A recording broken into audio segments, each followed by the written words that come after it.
Hello friends, today we will start with a new chapter, Financial Planning of Standard 9th.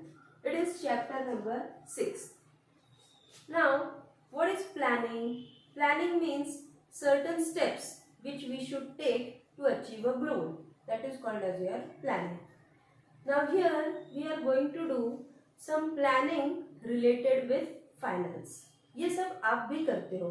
आपकी एक छोटी piggy bank रहेगी जिसमें आप कोई कॉइन्स इकट्ठा करते हो. That is planning for to buy some good toys, to buy some good books and all these things. In the same way आपके मम्मी पापा जो है वो भी प्लानिंग करते हैं related to finance. So finance means money.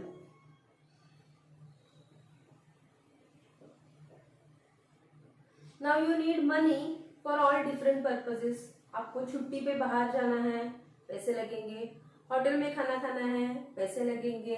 Picture देखना है, पैसे लगेंगे. सभी के लिए पैसा बहुत जरूरी है. इस पैसे का प्रॉपर यूसेज कैसे हम कर सकते हैं ताकि अभी भी हम एंजॉय कर सकेंगे और बाद में जब कई सालों के बाद या फिर आपके पेरेंट्स को कुछ you have some goals like to teach your children या फिर उनके सभी नीड्स पूरे करने हैं, इसके लिए जो प्लानिंग लगता है उसे हम फाइनेंशियल प्लानिंग कहते हैं. ओके, नाउ फाइनेंशियल प्लानिंग में सबसे पहले जो जरूरी है that is the concept of savings. Savings, what is saving? अब आपकी पिगी बैंक बनाई है आप सब लोगों ने या फिर बनाई होगी जब आप छोटे थे. तो उस पिगी बैंक में आप coins you use to collect और you use to save that coins, उसे हम कहते हैं सेविंग. सेविंग मतलब income minus expenditure. This is called as your saving. Okay, saving के आज 10 रुपए मुझे मिल गए, उसमें से मैंने 5 रुपए खर्च कर दिए और 5 रुपए मैंने पिगी बैंक में डाल दिए. तो today's saving is ₹5. Like this it is a simple concept. Saving मतलब जो आपके पास है दैट इज योर इनकम, जिससे आपने कुछ खर्चा किया है that is called as your expenditure, और इनकम से एक्सपेंडिचर माइनस कर दिया तो जो कुछ भी बचा हुआ है that is called as your saving. जैसे आप लोग छोटे लोग सेविंग करते हो वैसे ही your parents also save the money for their future as well as for your future. तो ये सेविंग कैसे करते हैं? कोई लोग बैंक में पैसे डिपॉजिट करते हैं in the form of FDs. Post office में आप डिपॉजिट कर सकते हैं या फिर और कोई डिफरेंट शेयर्स में आप इन्वेस्ट कर सकते हैं और ऐसे आपका सेविंग अमाउंट बन जाता है. ओके, तो ये सेविंग अमाउंट कैसे बन जाता है?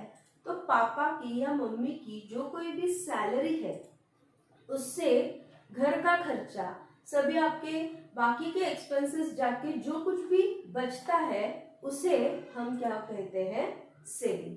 तो आज हम ये चैप्टर में सेविंग करके बड़े बड़े फाइनेंशियल गोल्स कैसे अचीव करेंगे ये सब देखने वाले हैं.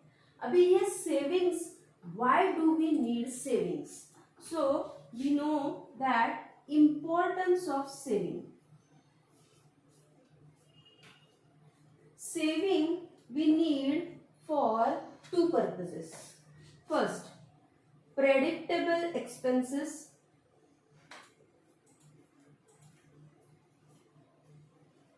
प्रेडिक्टेबल एक्सपेंसेस मतलब हर महीने के जो फिक्स्ड एक्सपेंसेस है, या फिर प्रेडिक्टेबल मतलब हमें जो मालूम है वो एक्सपेंसेस, हम जिसका अनुमान लगा सकते हैं.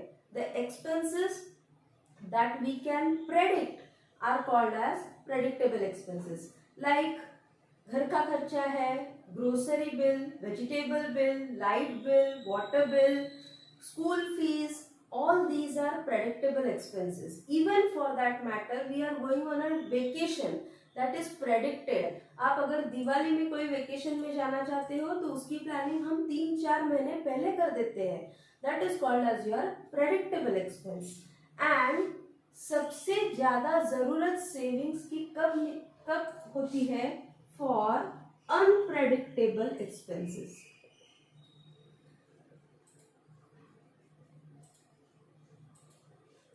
अनप्रेडिक्टेबल एक्सपेंसेस मतलब ऐसे एक्सपेंसेस जिनका हम कोई अनुमान नहीं लगा सकते, वो ऑल ऑफ अ सडन आ जाते हैं. Okay, just as we are facing now lockdown period due to corona. This was not expected at all कि हमको 2-3 महीने घर पे बैठना पड़ेगा. We won't go to school. So these are unpredictable expenses. क्योंकि इस समय में अगर कोई बीमार हो गया या फिर कुछ इमरजेंसी की जरूरत पड़ी तो you have to have some savings. अभी ऐसे बहुत सारे लोग हैं जो काम पर नहीं जा रहे हैं पर उनका महीने का खर्चा तो चलना पड़ेगा, तो वो क्या करते हैं? तो पीछे के दिनों में जो कुछ भी अमाउंट सेव की है, they are utilising that amount in this lockdown period also. So saving की सबसे ज्यादा जरूरत जो होती है वो अनप्रेडिक्टेबल एक्सपेंसेस के लिए होती है. और अगर हम प्रॉपर फाइनेंशियल प्लानिंग करते हैं तो ये अनप्रेडिक्टेबल एक्सपेंसेस का जो बोझा होता है, जो कोई भी दिक्कत होती है, वो अपने आप सुलझ जाती है.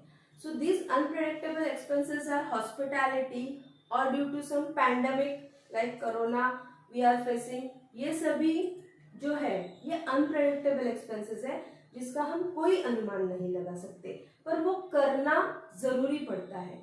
We have to bear those expenses. उस समय सेविंग्स का सबसे ज्यादा इस्तेमाल होता है.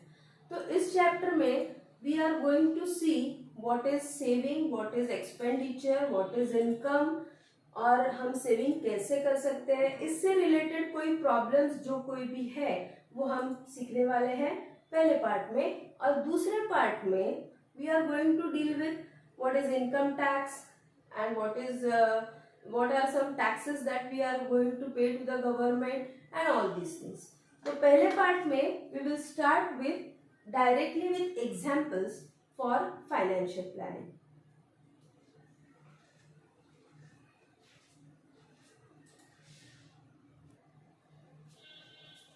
Now before we start with the problems, we need to understand two important concepts. What is saving? Saving is income minus expenditure. What is income? Income means the amount that you get is called as your income, and expenditure is the amount that you spend is your expenditure. Second important thing is what is investment. जो कोई भी पैसा हम bank में डालते हैं, post office में डालते हैं, शेयर्स में डालते हैं या किसी अकाउंट में डिपॉजिट करते हैं, उस सभी अमाउंट को, उस सभी पैसे को हम बोलते हैं इन्वेस्टमेंट. और इन्वेस्टर्स आर द कंपनीज और the places where you keep this investment. It can be a bank, mutual funds, post offices, shares. All these are your investors and the amount that you keep with this investors is called as your investment. Okay, so now after knowing these basic concepts we will proceed to the first exercise. Now we will start with exercise 6.1. first question. I'll read out the question for you. Question इसलिए ध्यान से पढ़ना है क्योंकि इसमें income क्या है, expenditure क्या है और सेविंग क्या है, ये हमें मालूम पड़ने वाला है. Okay, so Alka spends 90% of money that she receives every month and saves ₹120. तो ये उसकी सेविंग है, सेविंग अमाउंट है. How much money does she get monthly? Now since this is a word problem, we will solve it step by step. So let monthly income of Alka be equal to X, rupees X. X is the monthly income of Alka. Alka का monthly income हमने x ले लिया है. So she spends, मतलब इस इतना उसका expenditure है. So amount spend by Alka, okay, is equal to 90% of X. X का 90% उसने स्पेंड कर दिया, मतलब ये हो गया 9/10x और ये उसका एक्सपेंडिचर है. Okay, then amount saved by Alka, वो भी हमको दिया है, is equal to ₹120. So now we need to put the formula for the savings, क्योंकि सेविंग इसने इतना किया है. ये उसका एनुअल इनकम, ये उसका इनकम है और ये उसका एक्सपेंडिचर है. तो as I have told you, savings is equal to income minus expenditure. This is the simple formula. So saving की वैल्यू दी है 120 is equal to, we have taken monthly income of Alka as X, so X minus the expenditure is 9/10x. Percentage, the expenditure is given in percentage, so we have taken 90/100, which is reduced to 9/10. Now we need to just solve this mathematical equation and we will get the value of x. तो कैसे solve करना है? 120 is equal to 10x minus 9x upon 10. अभी ये 10 इस तरफ चला जाएगा, so 120 into 10 is equal to 1x. So 1200 is equal to x. कोई भी वैल्यू आने पर हम उसे बॉक्स आउट कर लेंगे. But what is x? x is the monthly income of Alka जो हमें पूछा है. Therefore monthly income of Alka is equal to ₹1200, and this is your answer.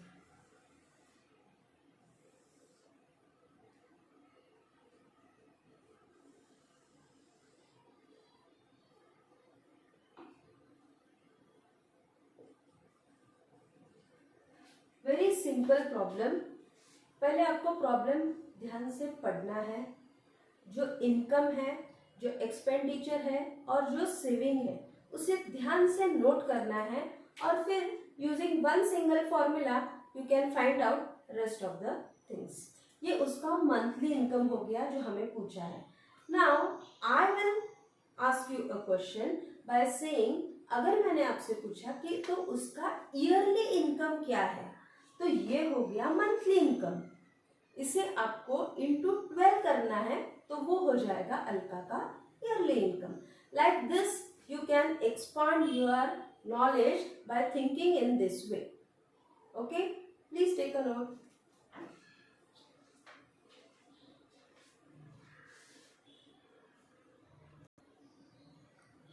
Now we will start with the second problem.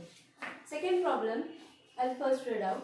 Sumit borrowed a capital of ₹50,000. तो उसके पास जो capital था वो उसने बोरो किया हुआ होगा पर अभी वो उसका ही है. So the total investment amount जो कैपिटल है, जो इनकम है, that is 50,000 to start a business of food product. पहले उसने कौन सा बिजनेस करना शुरू किया है? फूड प्रोडक्ट का.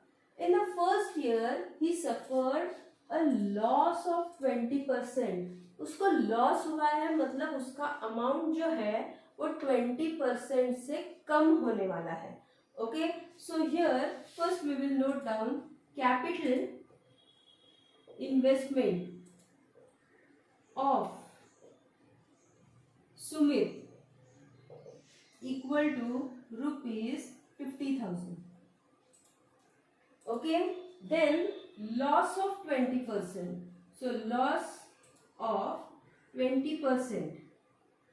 So that is equal to 20 upon 100 into 50,000. तो ये दो जीरो चले गए. 5 2 10 and 3 zeros ahead. So 20% का लॉस हुआ, मतलब 10,000 रुपीज का लॉस हो गया है उसे. So equal to rupees 10,000. So now we will see इतने तक. तो अभी उसके पास कितना बचा हुआ है? What is the capital amount which he has now? So the capital of Sumit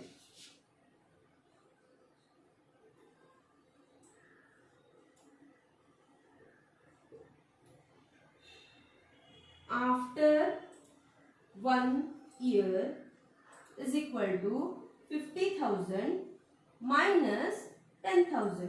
minus क्यों करना है? क्योंकि ये लॉस है.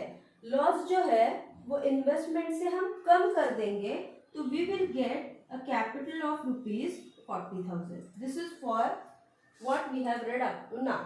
अभी आगे वाला सम हम रीड करेंगे. He invested remaining capital in new business and made profit of 5%. अभी उसका न्यू कैपिटल कितना है? 40,000. वो उसने इन्वेस्ट किया दूसरे बिजनेस में, that is of sweet mart, and he got a profit of 5%.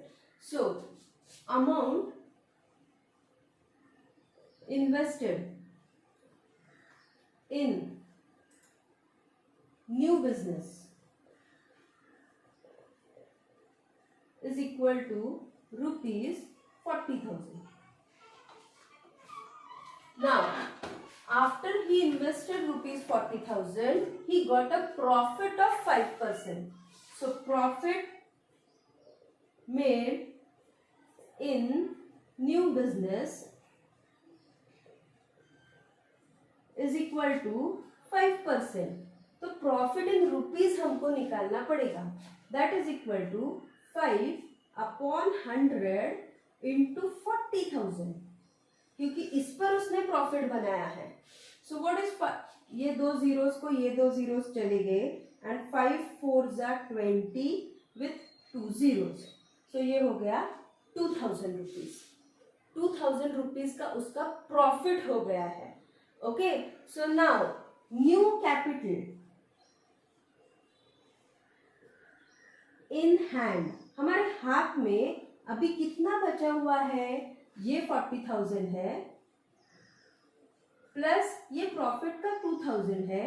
So that is equal to rupees 42,000. This much we have as our new capital in our hand. But this new capital is less than the original capital. Correct? So now ये हमको how much profit or loss was his with his original capital. So उसको loss हुआ है. You have to write here new capital less than original capital. Therefore loss is equal to 50,000 minus 42,000 and which is equal to 8,000 rupees का उसे loss हो गया है. पर loss हमेशा परसेंटेज में निकालते हैं. प्रॉफिट या loss is always expressed in percentage. So loss percent is equal to loss upon original investment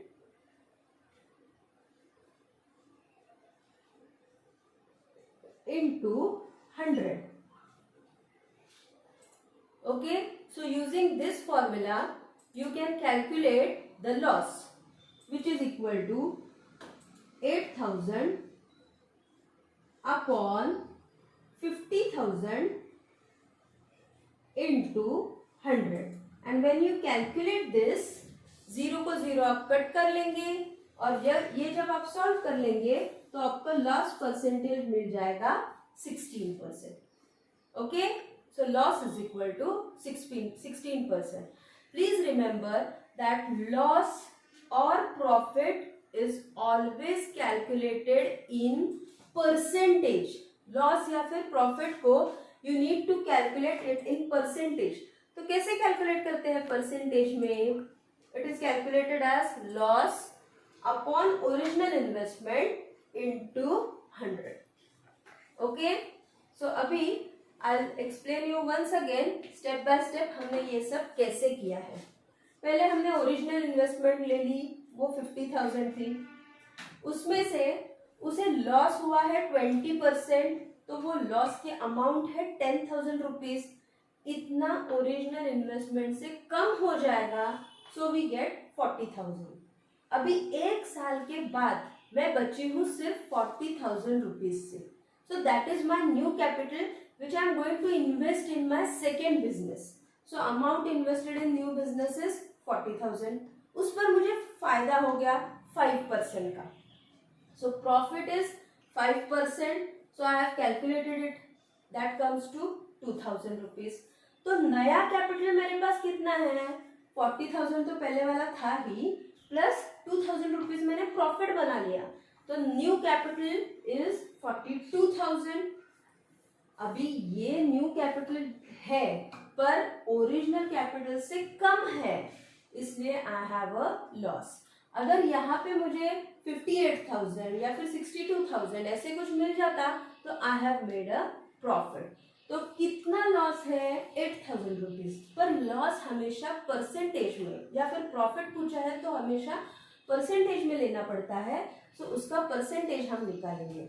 So loss percent is equal to loss upon investment, original investment, ये वाली नहीं, original investment is this one, 50,000 into 100, and when you calculate this you will get it as 16%. Okay, so at last, now यहाँ पे मुझे जगह कम है, at last you will make a box and say that Sumit secured loss of 16%. And that is a good way of representation. Please take a note. Now we will proceed to third example from the same exercise, of course. Nikhil spent, नाम भी अच्छा लिया है ना, Nikhil.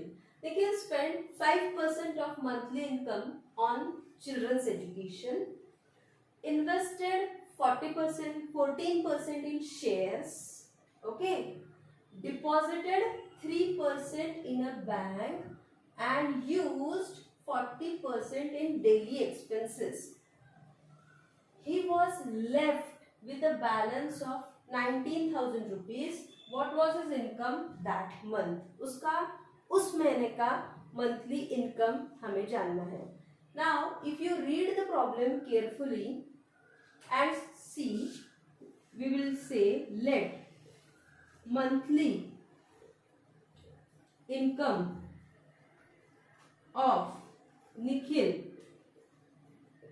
equal to rupees X. हम उसका monthly income X ले लेते हैं. नाउ ये सभी कुछ जो उसने किया है, 5% चिल्ड्रन के एजुकेशन के लिए, 14% शेयर्स में, ये सभी उसके एक्सपेंसेस है, वो उसके मंथली इनकम से ही जाते हैं.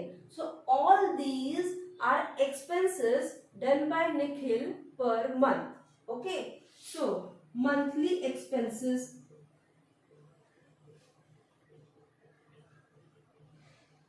A क्या किया है? चिल्ड्रंस एजुकेशन, चिल्ड्रन एजुकेशन के लिए उसने 5% इन्वेस्ट किया. ओके, देन शेयर्स, शेयर्स में उसने 14% इन्वेस्ट किया. Okay, then bank, deposit in bank, उसने बैंक में 3% डिपॉजिट किया एंड डेली एक्सपेंसेस उसके जो है daily expenses, yes please read out, daily expenses are 40%. So ये सभी उसने उसी मंथ में किए हैं. Okay, so total expenses of Nikhil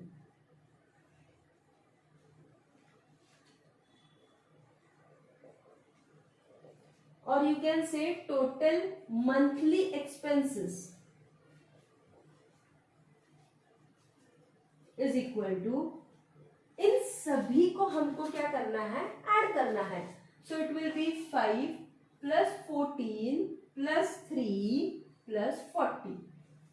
Now if you add all these things you will get it as, see 40 plus 5 is 45 plus 17, it will come to 62%. So these are his monthly expenses. तो monthly expenses जो है वो income से जाते हैं. So that is equal to 62 upon 100 into x. This is your monthly expense. और ये सब जाके he was left with a balance of, सो ये उसका सेविंग है. So saving equal to 19,000 rupees. Balance मतलब ये उसका एक सॉर्ट का सेविंग ही है. सो नाउ सेविंग का फॉर्मूला हम डालेंगे. Savings is equal to, yes what is the formula for saving? It is income minus expenditure.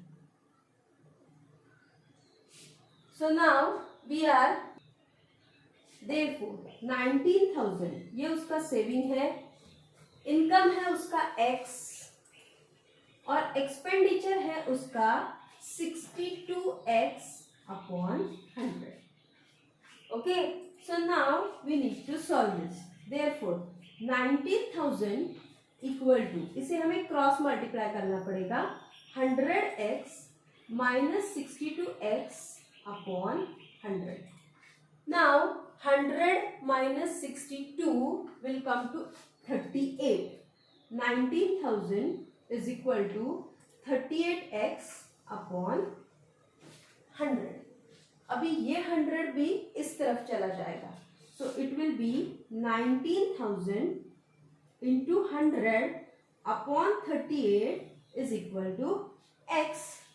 So 19 ones are 19, 19 twos are 38, 2 ones are 2, 2 fives are 10. Okay, so it will be 50,000 rupees. X मतलब निखिल का monthly income. बहुत ही पैसे वाला बंदा है ये Nikhil. He is getting a monthly income of 50,000 rupees. So अंत में you will write therefore monthly income of Nikhil is equal to rupees 50,000. And see how nicely he has planned this 50,000. बच्चों के एजुकेशन के लिए 5%, शेयर्स में 14%, deposit in bank 3% और daily expenses के लिए 40%. Okay, so simple way in which you can solve this sum.